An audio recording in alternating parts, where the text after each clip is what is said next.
Hey everybody, welcome to the PC Perspective Podcast again. This is episode 280, being recorded on December 11th, 2013. I'm Ryan Shrout. I'm Josh Walrath. I'm Alan Malventano. And I'm Scummy Shows again. Yes, we are here another instance because of an issue. We're just going to move on. Is that a tumor? No, it's not a tumor. I'm sorry. This is my Google Glass. This is very advanced for somebody who just got a cell phone like yourself. I don't think you could understand the complexity of okay, Glass. My head is too large and it won't fit. Take anyway. a picture. Wow. Yeah, I heard that's the right. beeps. Yeah, can you see that light in there? Can you see it? You can see it when it's on there, right? I actually heard the beeps. Did you? That was interesting. Yeah, you can see it light up there. Yeah. So what's the resolution of that little tiny Not great. screen? I mean, it's okay. Oh, the screen inside, I don't have any idea. I just started playing with it yesterday, so I don't know. Money well spent. But Ken said I had to wear it on the podcast, so that's what I'm doing. We'll talk about it a little bit later. If you want to be notified when we go live, and you can take part in the pre-show antics, the inevitable restarting of some system, it's very funny to see how it all happens. It's all funny for Ken, at least, especially. You can go to pcper.com/subscribe. And if you do that, you get this nifty little page here, and you can fill out your name and your email address and hit submit. And literally all this email list is used for is when we go live. Like if we do a live blog, we'll probably send out notices when we start a live blog at CES. When I did events at IDF, we covered them that way. When we did the NVIDIA G-Seek event, for example, we sent out notifications there. So it's really easy to do. I don't use it for anything else. Sign up for that. If you want to, and you can know in advance, sometimes an hour, sometimes 5 minutes, when we're going to be live doing something at least modestly interesting on the show. So let's get into some tech talk stuff. Not a whole lot of reviews posted on the site this week. I was gone for a while, and apparently you guys didn't really do anything else. But thanks to weather, I got stuck in Dallas for a couple of extra days, and I did not have my Shield with me. But if I had had my Shield with me, I could have spent some extra time with Grid. So the Shield is a device that I've had for a while that I continue to try to find uses for. I haven't really found that one killer thing that really does it for me yet. It's a great controller. It's a great Android gaming device. I'm not a really big Android gamer. I don't think that there's a whole lot of compelling gaming experiences on Android or really iOS for that matter. The idea of PC game streaming is really, really cool, and the technology in it is really, really cool. But I think the number of use cases where I want to play a PC game not at my PC and instead on this controller with a 5-inch screen while I'm also still in my house, there are some cases for that. Family's over, you want to not be a complete hermit, but maybe you really don't want to talk to anybody. You can still appear to be engaged if you have this device maybe sitting on your couch or at the table or something. But most of the time, if you want to play that game, then you want to actually be at your PC. So another instance of why you might want to use this is through like a streaming gaming service. And so NVIDIA has been talking about Grid for quite some time. It is their technology that they built that uses their GPUs on the server side, obviously does some kind of magic dust to decrease latency, they claim, sends it over the standard internet tubes to a device. In this case, it's sending it to the NVIDIA Shield that's doing the decoding, playing back the video, sending your controls back and forth. And if you have an NVIDIA Shield, they started just last week a kind of open beta, I guess we'll call it, for Grid testing. And it's simple. If you do the latest update on your Shield device, when you go into the NVIDIA Tegra area, you'll see a new icon that looks like this. It's called Grid Beta, and it just has this little green square, and you click on that and it'll take you to the NVIDIA Grid application where it will test your network. Now, in the stories that came out, NVIDIA was only really pushing people in Northern California area to sign up for this or to start using it because Northern California is where the servers are located. Northern California is where they are, hosting all this stuff. So they want people to have the best experience possible. Now, I live in Kentucky. We tested it in Kentucky and in Cincinnati, and it does this network analyzing thing where it's basically testing your packet loss and your ping times and bandwidth rates and that kind of stuff. And it comes back and I think my ping was 67 milliseconds, and it said, hey, we really like it to be under 60.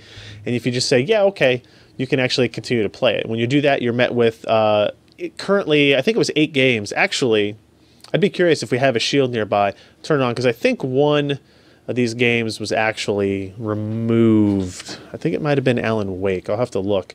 But you're met with these 8 games, and it's, you can see you got Alan Wake, Darksiders 1 and 2, Red Faction, Armageddon, two Street Fighter games, Witcher 2, and Trine 2. And they're Witcher 2 is probably the most hardcore of those PC games, but they're interesting titles for sure. But keep in mind that they're not first-person shooters. They tend to be more action-oriented. A lot of isometric view titles. So you click one of those games. In our case, we tried Darksiders out, and it gives you this little button map, which is kind of cool. Shows you which keys are mapped to what buttons on the Shield device, and then you start playing the game. In this case, this is a benchmark run of the integrated benchmark for Street Fighter. Is this for Street Fighter 4 or cross Tekken? You can tell it kind of gave us details on what Xeon processors were being used and what NVIDIA Grid graphics cards were being used. It's running at 1280 by 720, 16x quality, high quality MSAA. So they're pushing out the image quality there for sure. And you can see some screenshots here of Darksiders running and then of Street Fighter 4 running as well. Now we have a video up on the site as well. If you go to that store, you can watch this video that kind of goes over, it walks you through that setup process, and it shows you we're directly capturing the output from the Shield on that through HDMI. So you can get a general idea of what the image quality is like. I would say that it was acceptable, not fantastic. Definitely some macro blocking, and you can definitely tell that there were a couple of instances when we were testing around with it where you could tell bandwidth dropped and you got really bad macro blocking, but it kind of picked up. In a game like Street Fighter 4, that's not great because, in a game that kind of needs Twitch controls like that, it's tough to. They're still working on their tachyon packets, right? Right. Yes. Of course. Yeah. But for a game like Darksiders or I'm sorry, what were the other ones here? If you look at Darksiders, The Witcher 2, Trine 2, those are games that need maybe a lot less precision than a Twitch first-person shooter would need, and they played really well. I could totally have seen myself playing through Darksiders on it. It's completely free running right now. It's still in beta. They want that to be the key point. Look, it may crash. It's cool right now because you save your game, and when you log back in, you don't have to create an account or anything. It recognizes your Shield ID, I guess, the individual units. It'll let you load your save games up and that kind of stuff. The games start very quickly. If you are playing a game and you close it, when you open it back up within a certain amount of time, let's say a minute or two, it will just kind of auto resume right back up to that point. The game will be running and you will be in that same location. So they do some really interesting things. They still haven't said for sure if they're going to productize this themselves. They're still kind of playing we're waiting to find the right partners to help us with this program type stance. But I think if they don't have them yet, that they're probably looking towards getting productization of this on their own, right? Think what they're doing with the Shield, what they're doing with the Tegra Note 7, and what they're probably going to do with Grid. It kind of fits into that new mentality that they have. So I know you guys didn't actually, I don't think any of you guys had actual time playing with that beta, but do you have any thoughts on what they're attempting to do? Actually, I do a little bit. This is not exactly related on the gaming front, but this morning they had a webcast that was open to anyone as far as I can tell. And it was with Citrix, and they were using the same technology, using Grid GPUs and stuff like that for enterprise applications. Probably not going to bring a story on it, but it was talking about virtualized GPUs for AutoCAD and other types of professional software. So NVIDIA is really pushing towards virtualization and other forms of supporting games. And Grid is one of those outlets. Another thing Gabe Newell talked about at last year's CES was the next generation of NVIDIA GPUs. So he says, again, this is Valve, Gabe Newell talking, not NVIDIA, not us. Well, me, but that the next generation of NVIDIA GPUs is going to support virtualization like directly.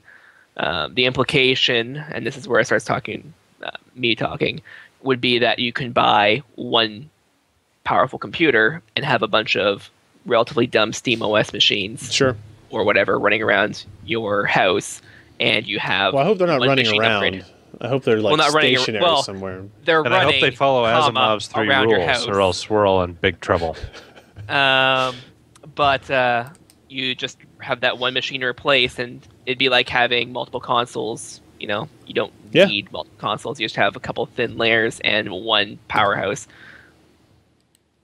I think if in-home networking is the best option for that, right? So with this Grid beta on Shield, I thought Darksiders played very well, Alan Wake played very well, but Street Fighter 4, it felt like it played pretty well, but then I went out to Northern California later that week and played it on a Shield right near their offices, and I could tell a difference, right? And I felt what I was doing was I was compensating for a little bit of input latency on the game when I was playing here in Kentucky that I didn't have to. Then I had to Is that what there. you're calling it, compensating for? Yeah, it's compensating for input latency. I do that too. That's the nerdy way of putting it. But it's pretty interesting technology. I think it's a direction that NVIDIA is going to go down, and it's something where they offer unique. So one of the benefits Intel and AMD have in the industry is they kind of have this. They have both ends of this package with Intel processors and Intel graphics, AMD processors, AMD graphics. NVIDIA could maybe make the argument that, hey, if we own the end-to-end pipeline from server infrastructure to your handheld device to your in-house device, that they could maybe make a case for it being a better overall experience for the consumer, right? Since they have other concerns as they go down that route to combine processor, GPU, and HSA and all that kind of stuff. So if you want to see more of the video of the actual captures of us playing and some of my experiences while I play it in real time, check out that article. It is still up there on the homepage. Quick question before you go along. How does this compare to, say, Ouya? Wait. Who's on live? Not on live, but the one Sony bought. Was it on live? Gaikai. Gaikai. So I haven't really tried it, and that service is not started. It hasn't started on PlayStation 4 yet since Sony bought it. I have it on my Samsung. You had it on the TV, yeah. I did the beta. Yeah, and with them. How'd you like it? It was kind of. You could tell there were compression artifacts and stuff, and there was definitely, you can tell the lag, the transit time back and forth between the controller and and the system, just like on live basically. And I played Gaikai a little bit too. They opened it up to Canada. Go figure. And I played Crisis 2 for a couple of seconds. And it seemed fine. You could tell it was compressed, but that's not why you're using that service. Yeah. Now, you could definitely tell it was compressed, but it wasn't horrific, but it wasn't great. It's not meant for people who are truly high-end enthusiast PC gamers. It's not going to replace that experience you have on your desktop. But if it can add to it, if I can play Darksiders or a game of that kind of genre on the go on the Shield, that would be pretty cool. It still has fairly high bandwidth requirements and fairly low latency requirements. So taking it to a hotel out of town, you still wouldn't be able to have a very good experience with it. So there's still some other things to consider, but it looks promising. It looks promising. And if you have a Shield already, it's just a free thing you can try and play around with. So keep that. Well, I think in the mind. bad thing about that is that no matter how many millions that these guys spend to try to improve the experience, they're only going to get so far because they have to rely on the telcos. Mm-hmm. And the internet providers, and that's an uphill battle, for sure. Server in every CA. Yeah, I mean, end goal would be to have a collection of grid servers in every kind of local CO, but that was actually one thing I was thinking of with OnLive too. Was it looked like they were going to try to do the cable model, where you go to your cable company, you can buy internet, you can buy movies, you can buy TV, you can buy games, and then you just have exactly. Then you just have a small server farm in the local cable company's colo, and you basically undo everything the internet has tried to do for the last 10 years. But yeah, agreed. Another article that went up this week came from Steve Shardine, who did a review of the Lenovo IdeaPad Flex 14. This is a convertible Ultrabook. It's a pretty interesting little device. It's like a halfway yoga machine. It has a hinge that, as you can see in this first picture, bends a lot of the way back, but it doesn't go all the way. It's shiny. It is. Well, it has... And it's fall, where he took the picture. It was clearly fall when he took the picture.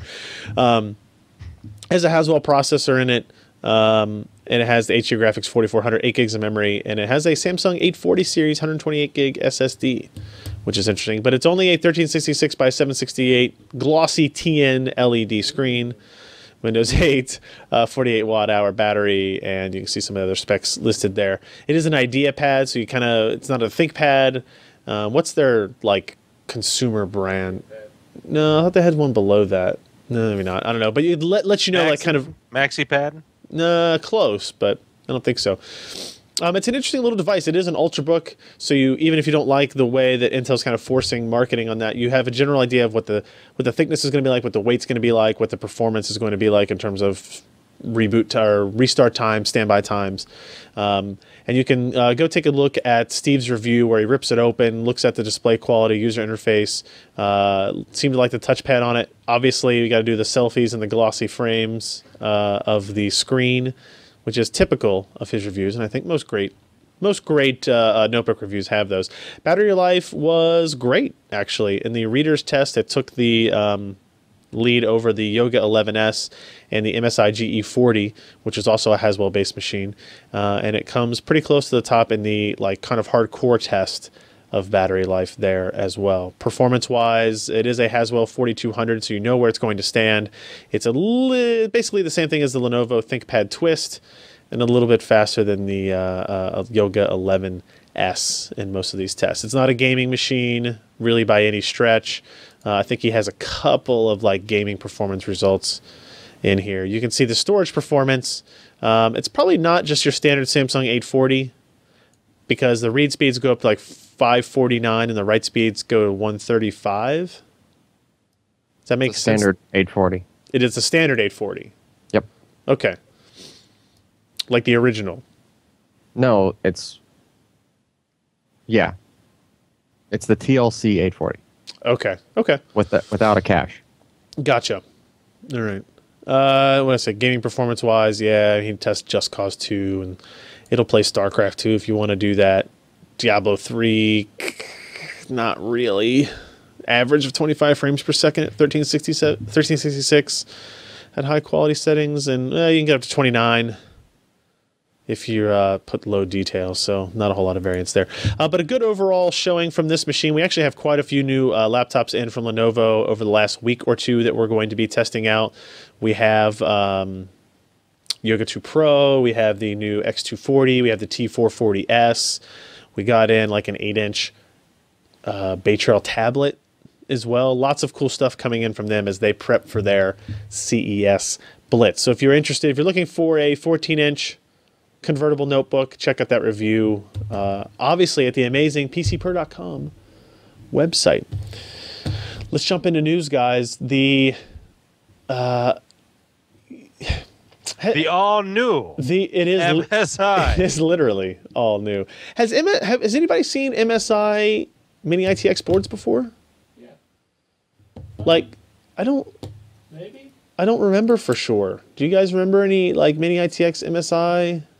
Only the ones that were based on what Banias, the AMD Banias. I'm sure we're forgetting some, but this is one of the reasons why this announcement kind of stood out to me, is that they are launching the MSI Z87i gaming AC motherboard, as well as a GTX 760 gaming ITX video card, which is an interesting name. Scott, this is like a combo deal, kind of. Not really, but kind of. Well, basically they're separate products, obviously, but the idea is they kind of go together. It's the way of taking a GTX 760 and fitting it into a mini ITX form factor by making it, they say, 30% shorter and so on and so forth, while still having a good third-party cooler to keep it quiet. Basically, what they want to do is they want to give you a motherboard and a GPU that, when paired together, will make up a really, really powerful home theater PC. They don't say that directly, but I mean, they include wireless AC, they include, GTX 760. Basically, brew your own Steam box. I happen to have one here. Ken reminded me that we just got in. Ooh, shiny. Ooh. Shiny. And it's whisper quiet, as all the uppercase letters would suggest. There's no active cooling on it. It has a big sticker on the back. It has a couple of big stickers on the back. I think so. We're getting in a couple of mini ITX chassis as well between now and the end of the year. That I thought this would be a kind of a good platform for 802.11 AC, 4 USB 3.0 ports on the back. Got your gigabit Ethernet. You've got eSATA, which will make Allyn happy. Is that Killer Nick? Did we say that was a Killer Nick feature? And then the wireless is actually courtesy of the Intel 7260 HMW controller, which is one I've been trying desperately to put into my Lenovo X230 without success. So, I mean, what do you think about this motherboard, Scott? I mean, you kind of read through the specs and what they're trying to do with this. Yeah, I read through the specs. Again, I'm not much of a motherboard person. I kind of go and look at the price and see if I have, the 5 features I need. And if I do, I grab it. If I don't, then I pass on the motherboard. And that's basically how far I go into it. I don't do any overclocking or anything like that. Right. But, I mean, mini ITX, it seems to be pretty feature-filled, including for the wireless AC. Again, it was the wireless AC and another thing, not to Killer Nick, but there's another feature they had that they were touting. Oh, the audio. It had something... I didn't quite pick up on what was talking about the audio. Oh, it has a door knocker too, which is real hotel quality stuff. Yeah, it's got a QR code on the back too. It takes you to game.msi.com. So keep that in mind. So when you go to a hotel, people know you're not there to steal your laptop. This case shield is almost as big as the motherboard. Look at that. So there's a motherboard. Here's the case shield. Just put that on the socket. Oh, okay. You just put it over the side. This is the heat sink for the processor, right? Is that what that is? Okay. The cooling paste would kind of not really a mirrored finish there. Trying to see if there's anything else interesting here. Josh, you have any thoughts on this board? Mini ITX boards are something that, so ASUS has been building the kind of high-end enthusiast level ones. EVGA came out with the Stinger recently as kind of a high-end enthusiast mini ITX. Do you think there's a real market for this size and form factor? Well, there's a niche market. People like to have big monitors and small computers. And so this is going to kind of fit in there. I mean, people like small. They don't like the big brown and beige boxes. Sure. And so, yeah, I mean, there's a market. There's a market for enthusiasts who kind of dig this stuff. I mean, everything's so tightly integrated anymore. You don't require a full ATX motherboard for everything you do. I feel like the end result on these systems is always impressive, but the build-out process is always much more difficult with a mini ITX platform. Actually getting the cables where they need to go, and my little sticker came off the back, is much more complicated and much more difficult. But once you have the product done, it's a much neater device, right? So, I think MSI is looking at it and it's like they want to make sure they get into that market. It's got a full-size PCI Express slot in it, and they're talking about that the GTX 760 gaming ITX card, which is essentially equivalent to the what was the card you reviewed, Josh? The Mini, ASUS Mini. Yeah, the what the heck is it? 670 Mini, right? 670 Mini, DirectCU Mini. Yeah. Same idea, right? Let's shorten the PCB. Let's make it easier to fit into these different locations. Even though it could also be installed into just your standard chassis, right? So I think these are really neat devices. I think it's cool that they're packing that much stuff into them now, and I'm looking forward to kind of playing around with this. So like you mentioned, Steam boxes, Steam machines, this is kind of, if you want to build a high-end one, this could be a great starting point, right? Because now you've got a option for however high-end of graphics card you want, however high-end of a processor you want, and you've got great wireless networking as well as great audio and a bunch of other features in there that are pretty cool. So, plus I still like the black and red color scheme. I'm still a fan of that. Plus the dragon. Well, that's the thing with dragons, guys. To beat a dead horse, but I mean, there's a SKU for everyone because everyone has their own need, right? Yeah.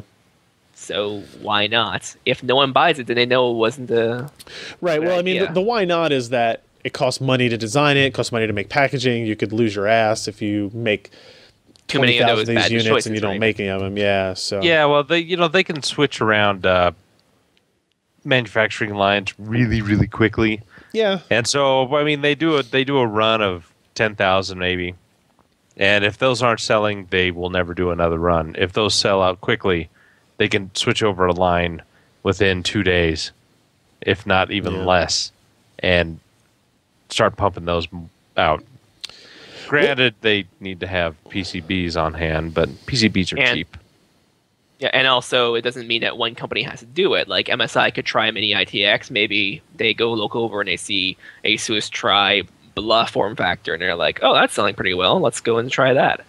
Right? Yeah.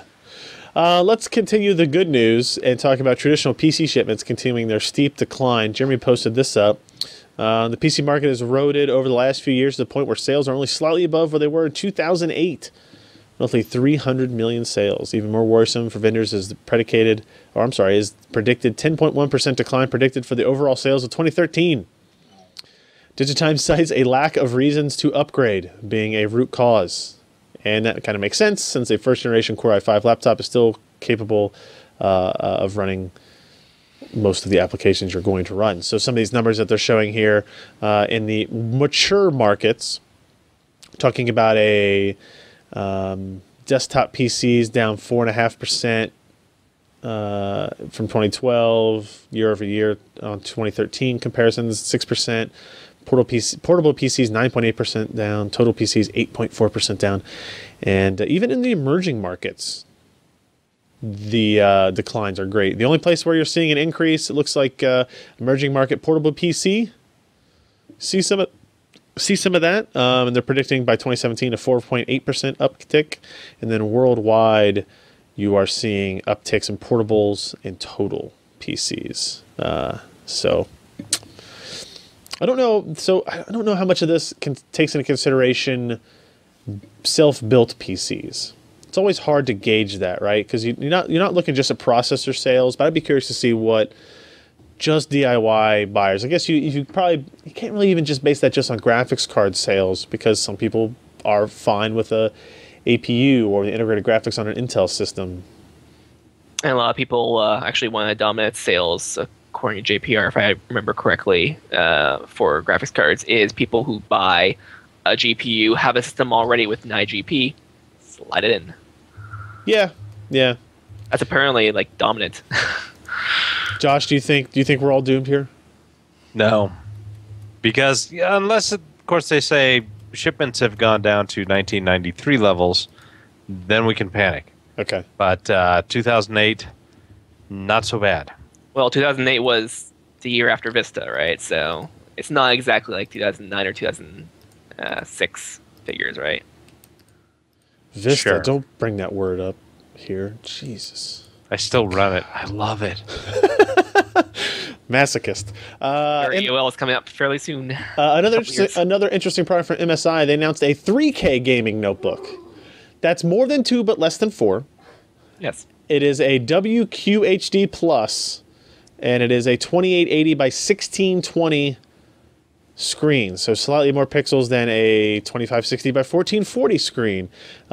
Scott, you wrote this up. This is a gaming laptop or a workstation laptop, 15.6 inch design, high end Haswell, 16 gigs of memory, that super high resolution display, 128 gig SSD plus standard terabyte hard drive, gigabit networking, gigabit wireless networking, USB 3. Anything else interesting kind of stand out about this? Ooh, it has Windows 8.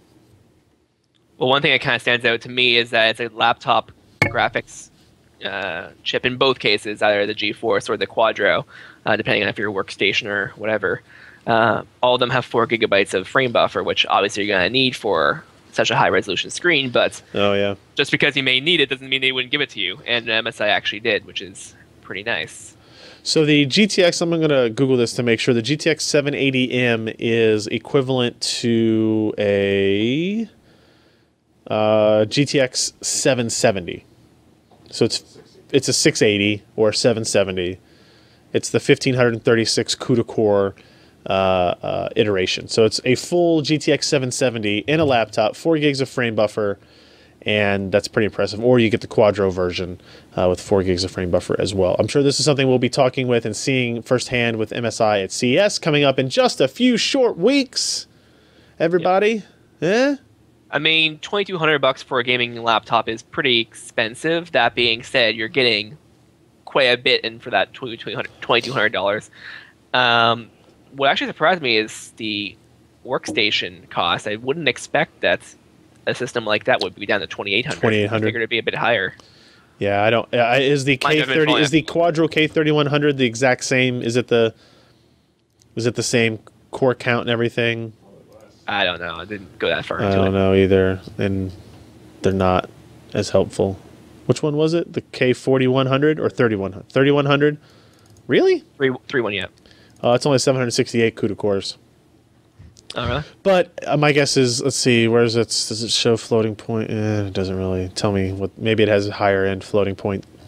What am I trying to say? Double Looks precision. like it's pretty high bandwidth. DP. How can you forget DP? I was trying not to say it that way. Okay. So that's cool. We'll see those at CES. MSI's done a very good job of kind of making a name for itself for gaming laptops. Hey, if you buy one of the MSI gaming laptops at Newegg right now, you get a 50-inch TV for free. Really? Yeah. Really? Yes, it's a $1,600 laptop. And how much is the TV? Oh, it's like less than $400.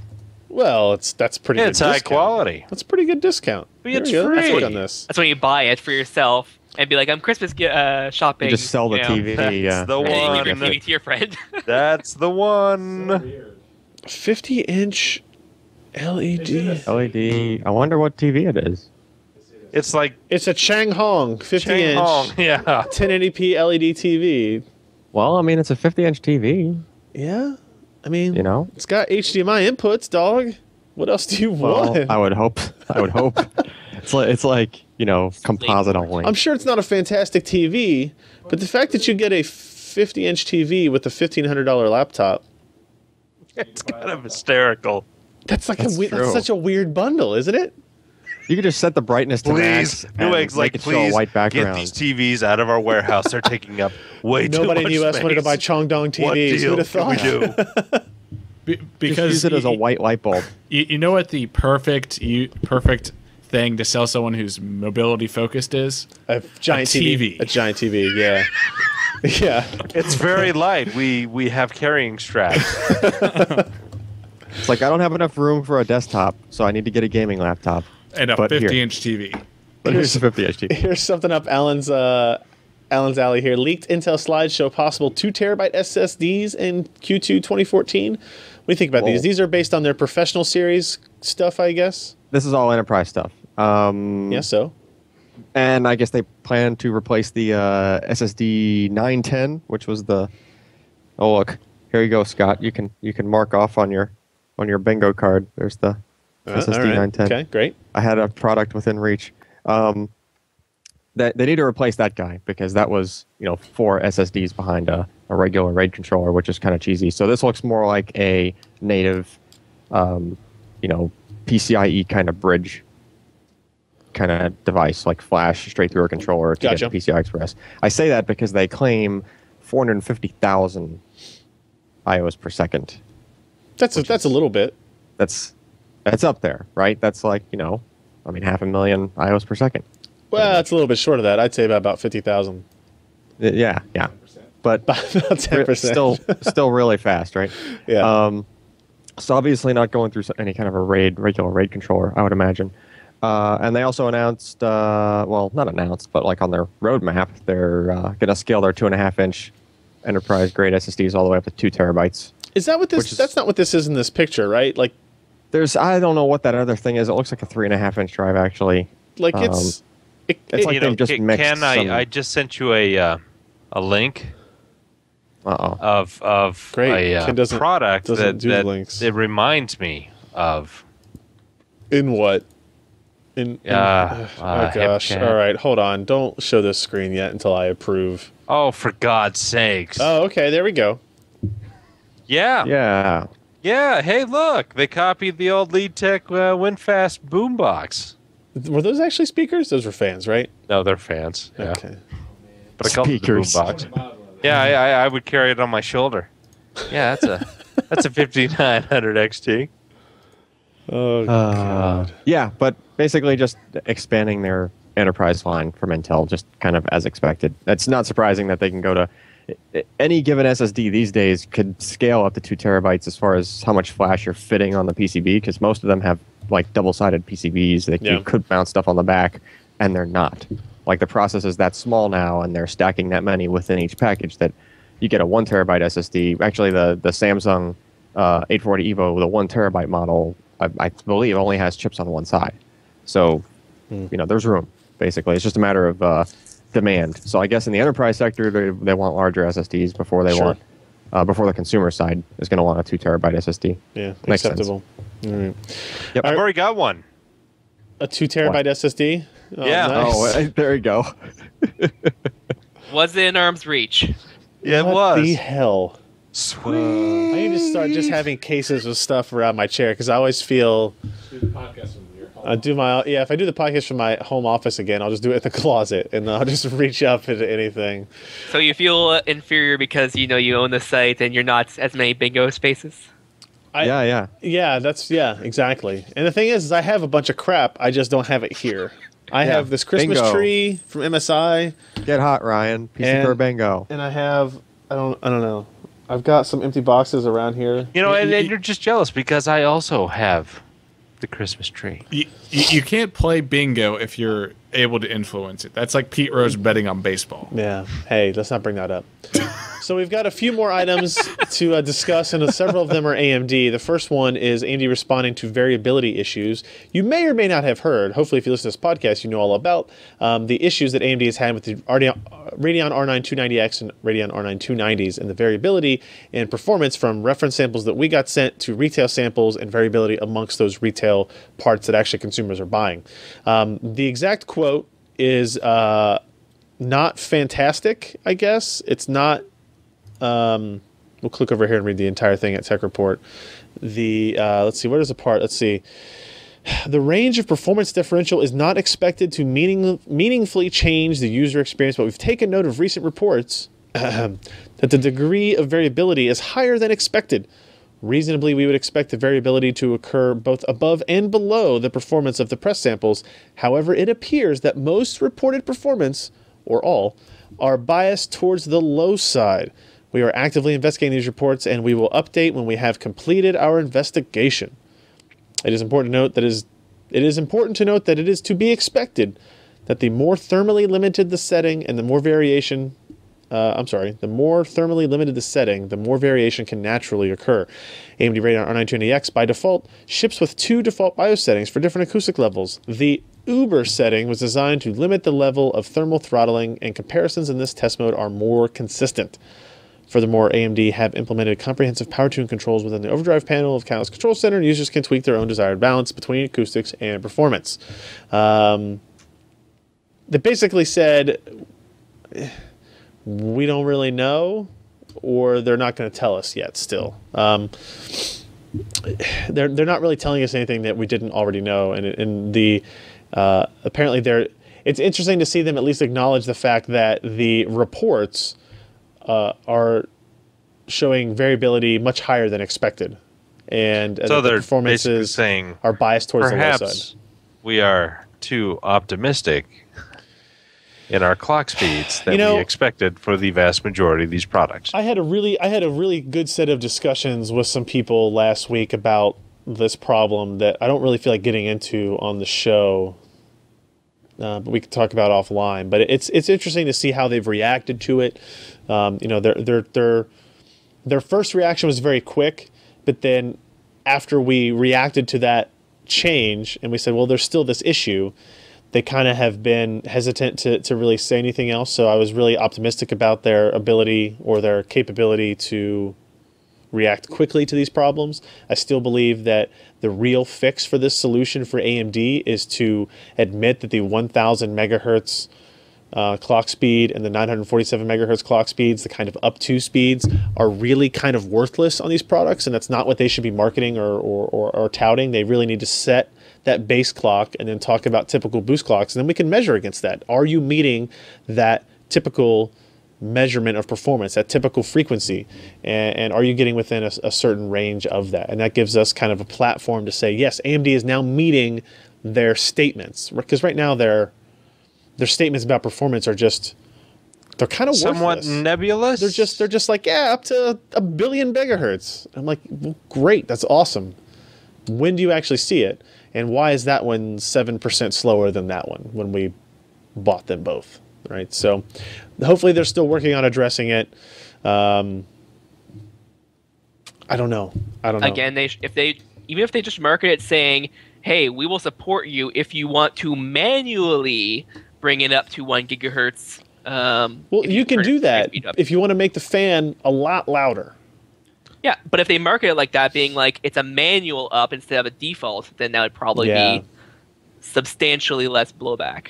Yeah, I agree. And it's just, I don't know, just make a product, set some specifications, and then ship it. Right? Let your board partners tweak and overclock. Let your end customers tweak and overclock.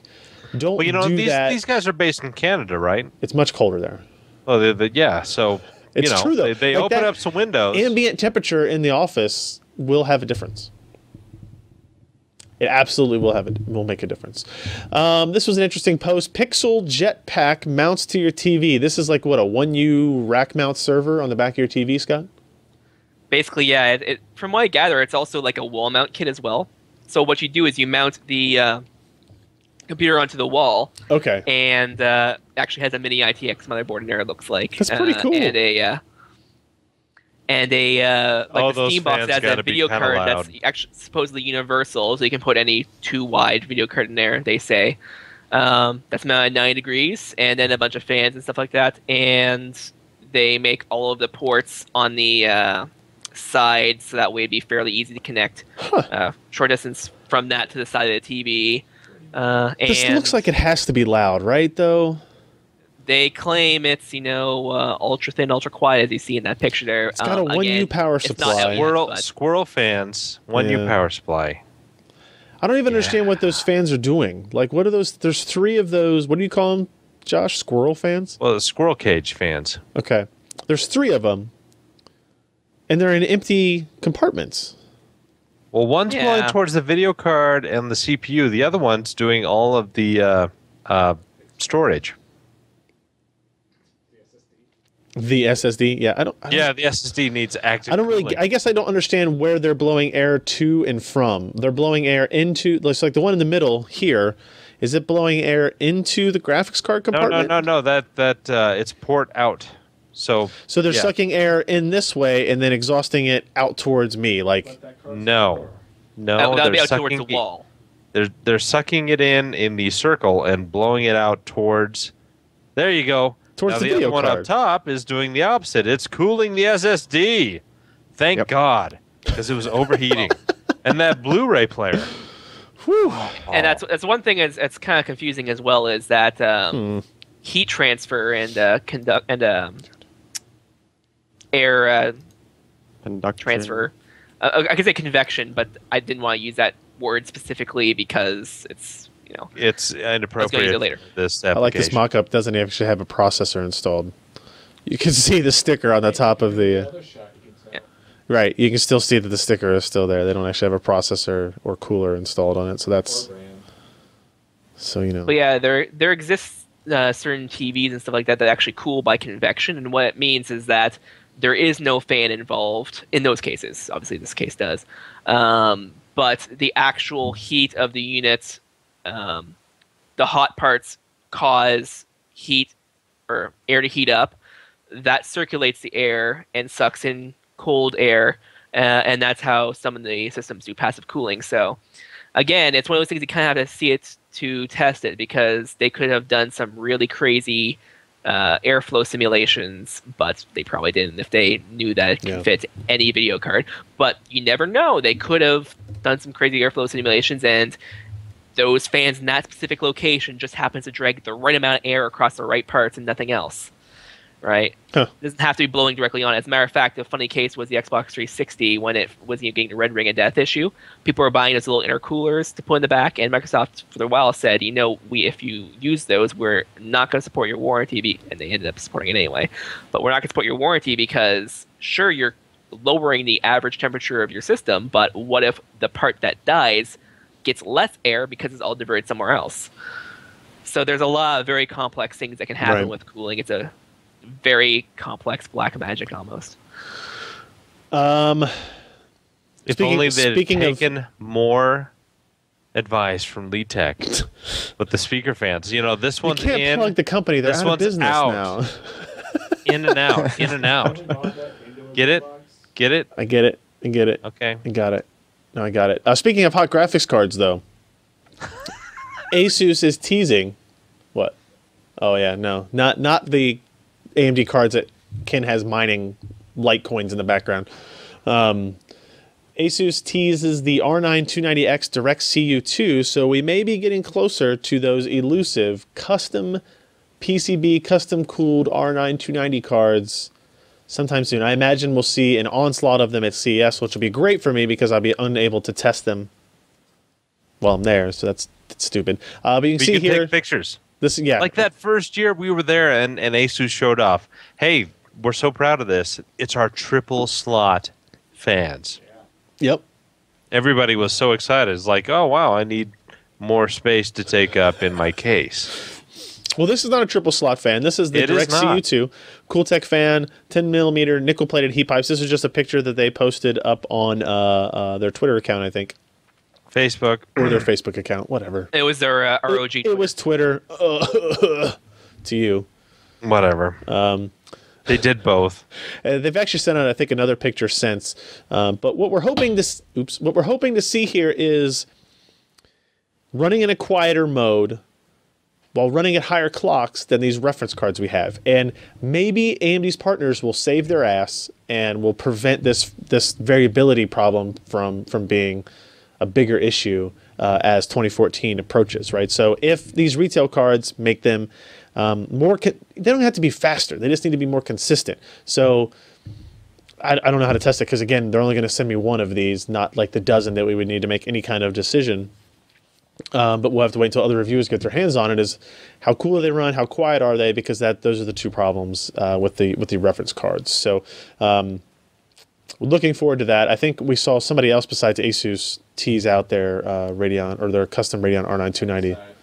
MSI did today. Yeah. So those will be here soon. I'm actually wondering how high this GPU can actually go.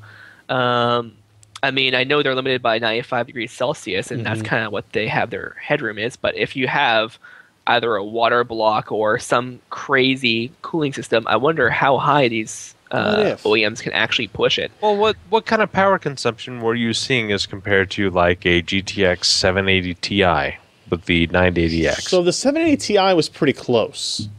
I want to say the 780 Ti was within 10 or 15 watts of the 290X. Above or below? Below, sorry. The 780 Ti drew less power than the 290X. Okay.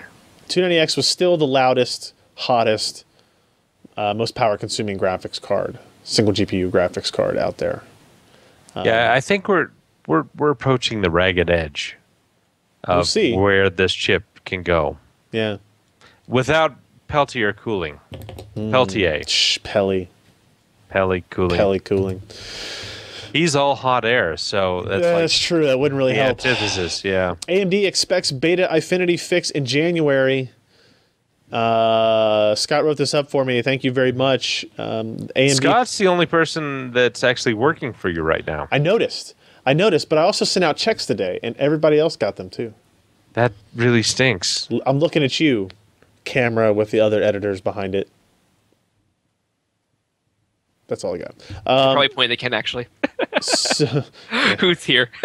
So the statement from AMD said that they would have a beta version publicly posted of a frame pacing driver fix sometime in January for GCN architecture graphics cards. So that means that Eyefinity and Ultra HD displays, the 4K multi-head displays, would have a fix similar to what we saw with the 290 and 290X for existing 7000 series users and 280, 270, 260X users as well. So I'm trying to remember, what was their exact quote for a timeline when we met them in Tech Day for Hawaii? Was it fall? I want to say it was fall. And when is January 23rd? Is that the last technical day of fall? Is that right? No, December 22nd. Oh, December. Oh, okay. So if they actually said fall, they would have missed that date. But I think a lot of people were reporting that they said November. I don't specifically remember the mention of the month of November, but this is taking longer. They just said towards the end of the year. Okay, fair enough. So I mean, what do you think? Is this too little, too late, or is this hallelujah, hallelujah type thing? Well, we kind of need to figure out if it works first, but beyond let's assume that, it does. Yeah. I mean, it sucks if you do miss your expected by a month or so. They're also a very busy company these days. I mean, they're trying to get Mantle running on various games, including Battlefield 4 and stuff like that.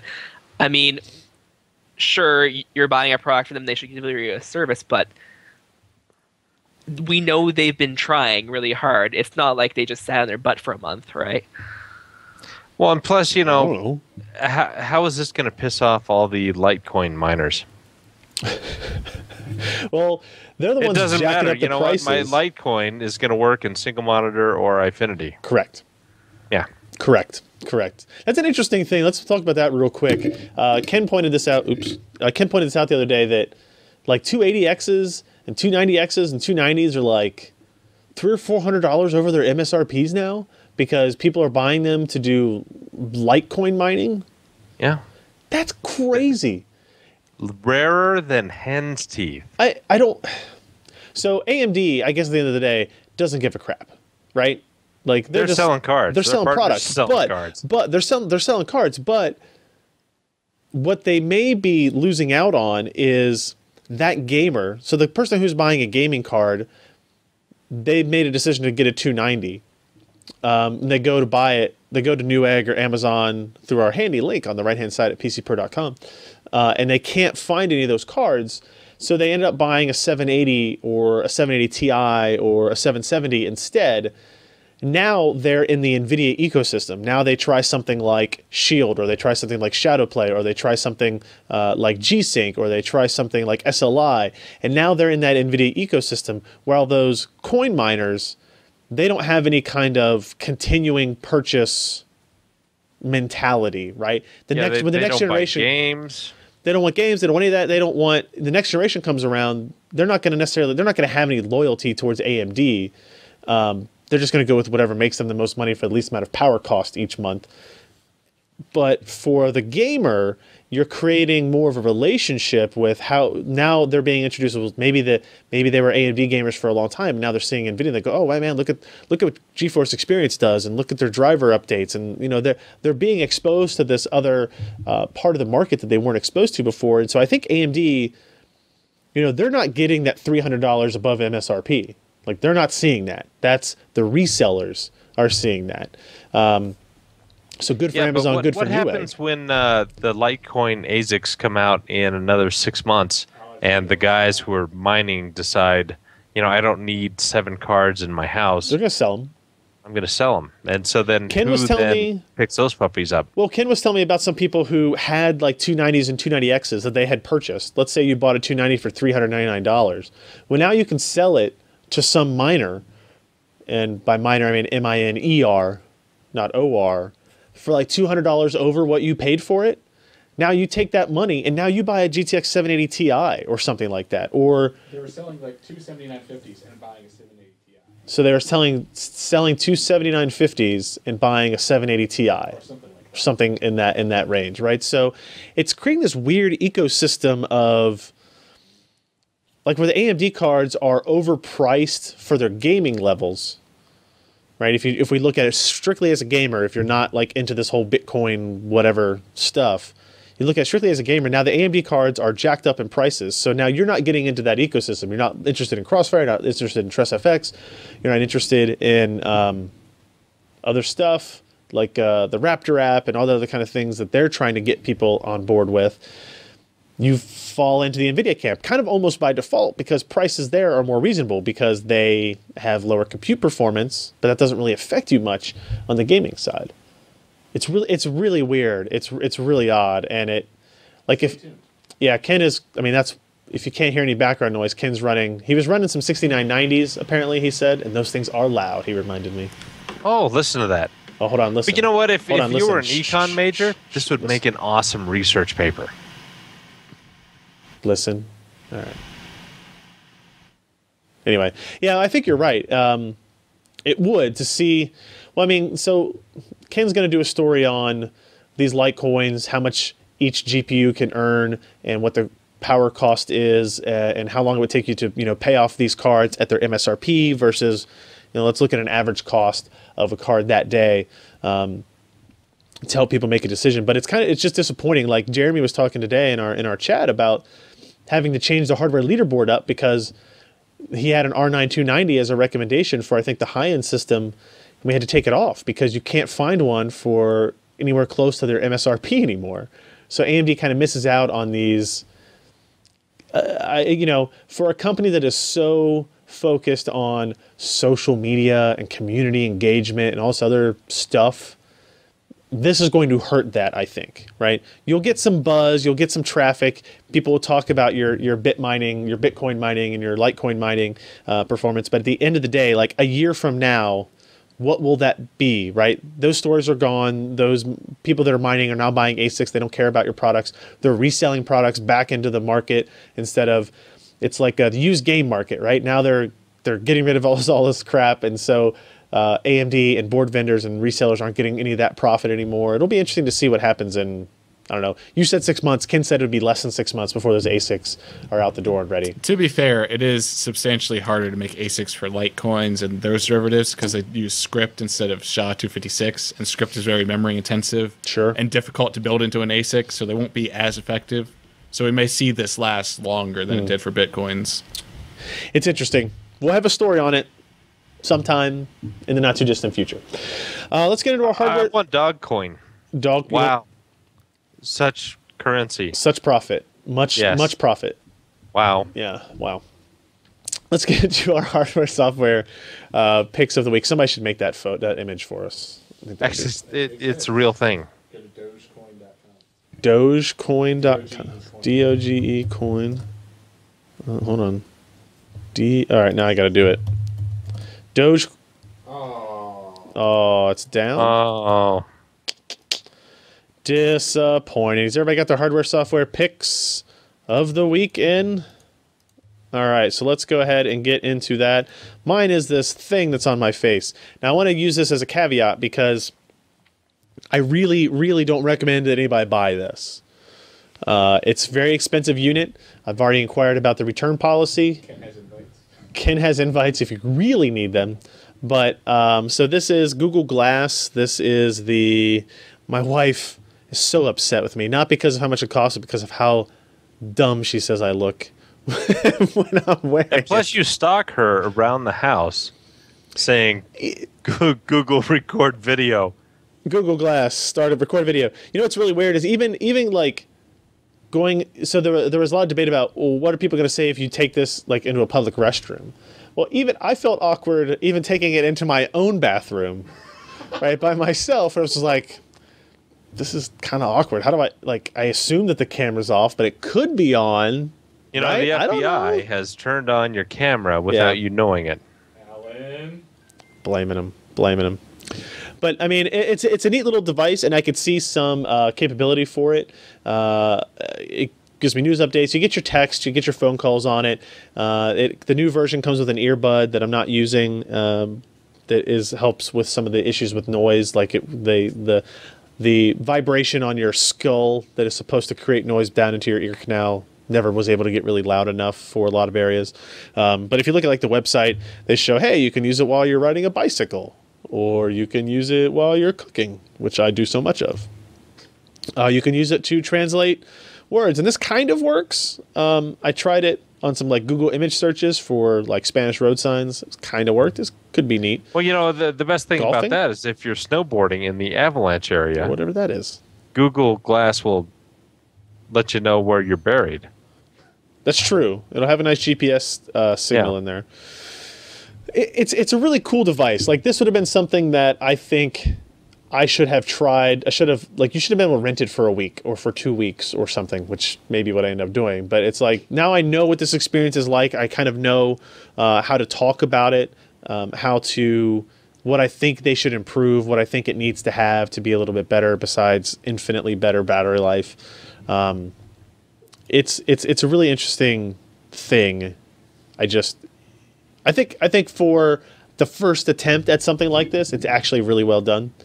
Better than what I think Gear turned out to be for Samsung, right? Yeah. And people are still developing for it. Like, the number of applications that you can actually run on it is relatively minor. Right. That's what I'm saying. People are just really starting to get into it, and all the other apps were kind of developed in-house mostly. So if you like to record, like I recorded some video of me shoveling my driveway with my dog jumping up in the air. Like, my wife and I will be interested in that. Nobody else should be, so I'm not sharing it with any of you. But, Ken was commenting, he's like, I wonder if you take that to CES, if you'll be allowed into the casino areas at the hotels. No. I'm going to guess no. But I mean, I imagine there will be at least dozens of people at CES wearing these, right? So they'll have to come up with. Can I go up and punch everyone? Not if I'm wearing it. No. I would prefer you not, at least. That being said, there are also tech journalists that are probably not going to be in the casino. True. Well, you have to go through the casinos most of the time to get there.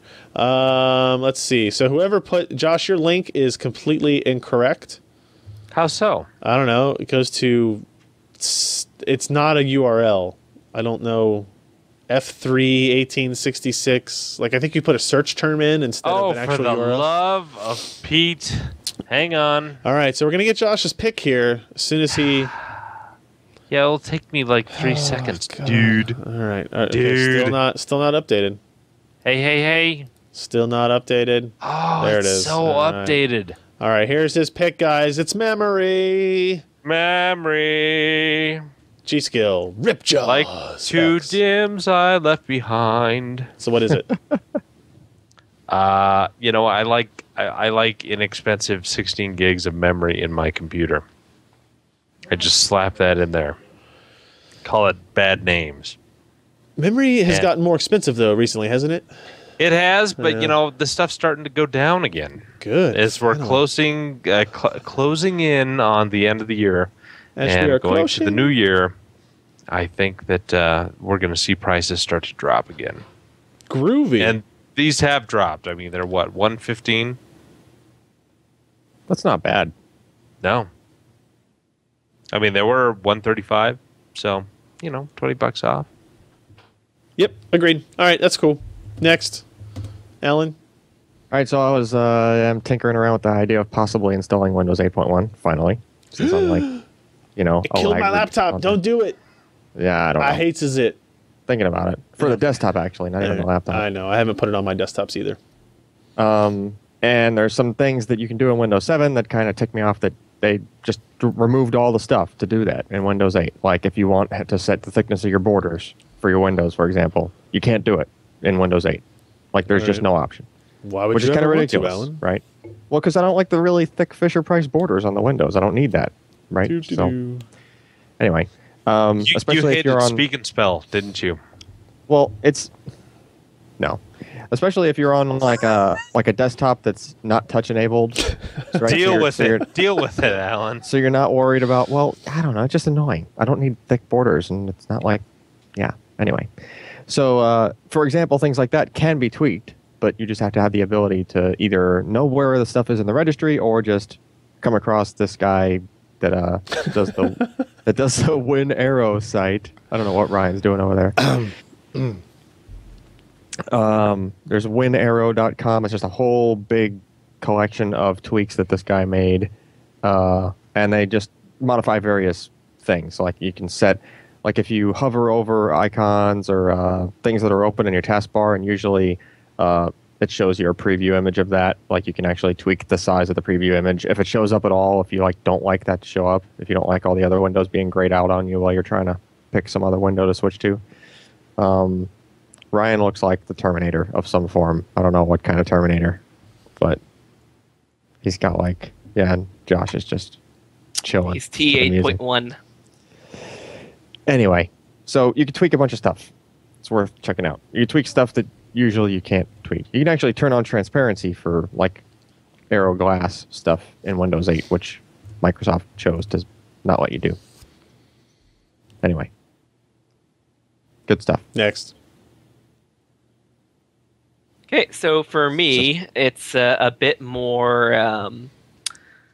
I've been using this pick for a while. Basically, I decided to stop using Microsoft Office a year or two ago at this point, and switched over to LibreOffice, which, for what I use it for, seems to work pretty good. I mean, just as a general word processor with, spell check and thesaurus. Does it do Excel stuff? It can do some Excel stuff on spreadsheets and stuff like that. It does have some really kind of funny spell check, not mistakes, but spell check choices. Like, for example, it didn't understand what GPU accelerated once was, so it decided to correct it to, suggest a correction to GNU accelerated, which kind of shows their open source bias a little bit. Yeah, so it does good Office. It does good Office. That's going on Office the back of the box, guys. Does it have a grammar checker? Is a better question. Does good Office. I need a red underline for me right now. If it does grammar checker, it'd be like a green underline for me. Just all of me. Okay, Glass. Take a picture. All right, okay. With that, we're going to wrap up the show. Thankfully, if you want to share this with your friends, you're an evil person, but pcper.com/podcast is the URL for that. I know some of you maybe missed out on the fact that we recorded it last Tuesday instead of on Wednesday because I was going to be out of town, but here it is on Wednesday again. See if you sign up for that list at pcper.com/subscribe. You can be made aware instantly of when this is happening. Mostly instantly. Most of the time, ahead of time. And you can find us at all the locations. Find these stories we talked about at pcper.com. You can find us at youtube.com/pcper or facebook.com or twitter.com/pcper/pcper. And that's it, I guess. I'm going to go finish writing a story. Make sure you check back early tomorrow morning, or if you're watching this after the fact, right now, for my thoughts on NVIDIA G-Sync. I'm not going to use that line, Ken. So with that, I'm Ryan Shrout. I'm Josh Walrath. I'm Allyn Malventano. I'm Scott Michaud. Okay, Glass. Finish the podcast.